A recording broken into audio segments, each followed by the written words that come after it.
جب چھوٹے تھے تو لڑائی ہوتی تھی، ایک کہتا تھا ماں میری ہے، دوسرا کہتا تھا نہیں ماں میری ہے، اور اس بات پہ لڑتے تھے، ایک کہتا تھا ماں میری ہے، دوسرا کہتا تھا ماں میری ہے، پھر کہتے تھے چلو ماں سے پوچھ لیں، تو ماں پھر ہنس کے دونوں کو ٹال دیتی تھی، کیونکہ اسے پتا تھا کوئی وقت اور بھی آئے گا، تو وہ ہنس کے دونوں کو ٹال دیتی تھی۔ ایک زمانہ تھا لڑائی یہ تھی ماں میری ہے، ماں میری ہے، لیکن پھر وقت وہ آیا جب ماں بوڑھی ہو گئی، تو اب لڑائی اس بات کی ہے کہ ماں تیری ہے، ماں تیری ہے۔ ایک کہتا ہے میں نے پچھلا مہینہ گزارا، مجھے پتا میرے بیٹے کتنی آزمائش میں رہے ہیں، میرے بچوں کی نیند ڈسٹرب رہتی ہے ماں کی کھانسی سے، میں نہیں رکھ سکتا، 4 مہینے تم نکالو، ہر کوئی مہینہ پھر دیکھوں گا کیا کرنا ہے۔ آج وہی ماں بوجھ بنی ہے جس ماں کے قدموں تلے اولاد کی جنت جڑی ہے۔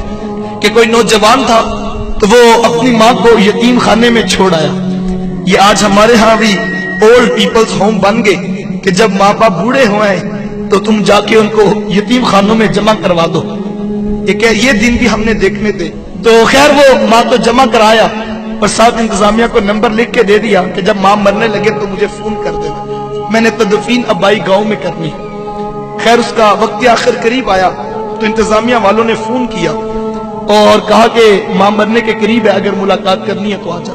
خیر وہ پہنچا اور اس نے آ کے کہا ماں اگر تیری کوئی خواہش ہو تو مجھے پورا کرنے کا خواہش کا رکھتا ہوں، تو تو مجھے کوئی بات کہے تو میں اسے پورا کر دوں۔ تو اس نے کہا بیٹا یہ یتیم خانہ جہاں تو نے مجھے جمع کروایا تو اس کے کچھ پنکھے خراب ہیں، جب جون جولائی کی گرمی آتی ہے تو یہاں بوڑھے ماں باپ سے سکتے ہیں، اگر تیرے پاس پیسوں میں وسعت ہو تو یہاں کے پنکھے تبدیل کروا دے۔ تو کہنے لگا کہ ماں اب میں پنکھے تبدیل کروا بھی دوں تو تجھے کیا فائدہ، تو پہلے بتایا ہوتا تو میں تبدیل کروا دیتا، تجھے بھی فائدہ ہو جاتا، اب میں تبدیل کروا بھی دوں تو تجھے کیا فائدہ۔ اب ماں کی محبت کیا ہوتی ہے۔ اس نے کہا بیٹا مجھے پنکھے اپنے لیے نہیں چاہیے، میں تو ڈرتی ہوں کل جب تو بوڑھا ہوگا تیری اولاد تجھے یہاں نہ چھوڑ جائے، اور مجھے قبر میں بھی نیند نہیں آئے گی، میرے لال کو گرمی لگ رہی ہے، مجھے پنکھے اپنے لیے نہیں چاہیے، مجھے تو تیرے لیے چاہیے۔ وہ کوئی بوڑھا باپ تھا نا، وہ موبائل اٹھا کے موبائل والے کے پاس چلا گیا اور اسے کہنے لگا بیٹا یہ موبائل ٹھیک کر دو۔ نوجوان نے موبائل دیکھا تو کہا بابا جی موبائل ٹھیک ہے۔ اس نے کہا نہیں بیٹا دھیان سے دیکھو یہ موبائل خراب ہے۔ اس نے پھر دیکھا تو کہا بابا جی موبائل بالکل ٹھیک ہے۔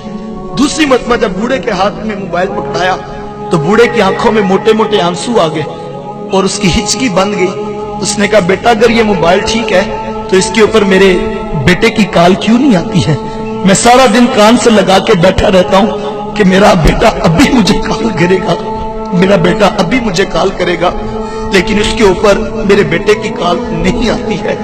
یہ بوڑھے ماں باپ ہے، مانگنا بری بات ہے، مانگنا نہیں چاہیے، لیکن میں سوچتا ہوں کہ صحیح جب سگنل پہ بریک لگتی ہے، جھکی ہوئی کمر پہ بوڑھا ہاتھ تیرے شیشے کے دروازے کے آگے جب ایسے آتا ہے تو دل میں خیال تو آتا ہے آخر یہ 60 سال کی بھائی ہے، کوئی اس کی بھی اولاد ہوگی، کوئی اس کا بھی بیٹا ہوگا، لیکن یہ آج سڑک پر بیٹھ کر مانگنے پہ مجبور ہے۔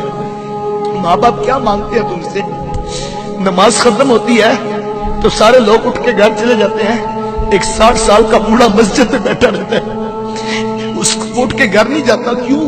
تو اس کو پتا میری گھر میں کس کو ضرورت ہے، وہ مسجد کے قاری صاحب کے پاس بیٹھ کے وقت گزار لیتا ہے، وہ اپنے بیٹوں کے پاس نہیں جاتا۔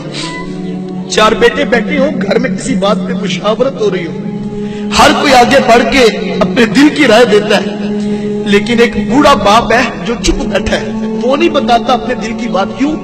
اسے پتا میری بات کی کیا حیثیت اور کیا اوقات ہے۔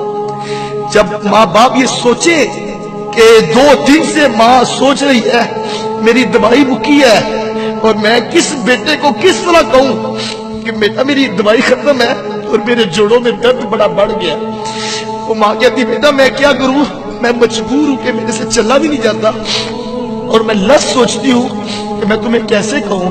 وہ جو باہر بیٹھ کے 2000 کا دوستوں میں ڈنر کر کے آ جاتا ہے، ماں کی دوائی کی خبر لینے کے لیے اس کے پاس نہ وقت ہے نہ اس کے پاس سوچ ہے۔ میں نوجوانوں سے کہتا ہوں آج تمہیں برا لگتا ہے، تم کہتے ہو میں نے یہ کرنا ہے، میں نے وہ کرنا ہے، تمہیں ماں باپ کا ٹوکنا برا لگتا ہے۔ صاحب ایک وقت آئے گا جب گھر سے 4 پائی اٹھ جائے گی، وہ 4 پائی جو تجھے بڑی بری لگتی تھی تو نے اٹھا کے سین میں رکھ دی تھی، میرے بچوں کی نیند ڈسٹرب ہوتی ہے، ایک وقت آئے گا وہ 4 پائی جب اٹھ جائے گی